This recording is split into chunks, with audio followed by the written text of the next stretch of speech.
د افغانستان او ایرلند ترمنځ سیالۍ راتلونکې پنجشنبې پیلیږي. سلام، وخت مو بخیر. د پښتو پلاس چینل ته ښه راغلاست. هیله مند یم جوړ روغ او صحتمند اوسئ. د افغانستان او ایرلند ترمنځ د 3 شل وریځو 15 ورځنیو او یوازینۍ ټسټ سیالۍ سیریز راتلونکې پنجشنبې د هند په دهرادون ښار کې پیلیږي. دواړه لوبډلو د یاد سیریز 3 واړه فارمټونو سیالیو لپاره خپلې لوبډلې اعلان کړي دي. افغان لوبډله هند کې تمرینات ترسره کوي، خو ایرلند لوبډله اوسمهال په 4 ملکي سیریز کې د سکاټلند، هالند او عمان لوبډلو سره پر سیالیو بوخت دی. د افغانستان او ایرلند ترمنځ لوبې به د فبروري میاشتې په 21 نیټه پیل کیږي او د مارچ میاشتې تر 19 نیټې به دوام وکړي. دا به لومړی وار وي چې دواړه لوبډلې په ټسټ سیالیو کې مخامخ کیږي.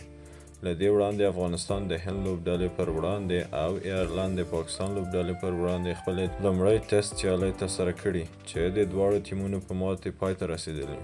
لومړی به د دواړو لوبډلو ترمنځ 3 شل وریځو سیالیو سیریز په 21مه، 23مه او 24مه نیټه ترسره کیږي. دغه سیالۍ به د افغانستان پر وخت د ماښام په 5:30 بجو پیل کیږي.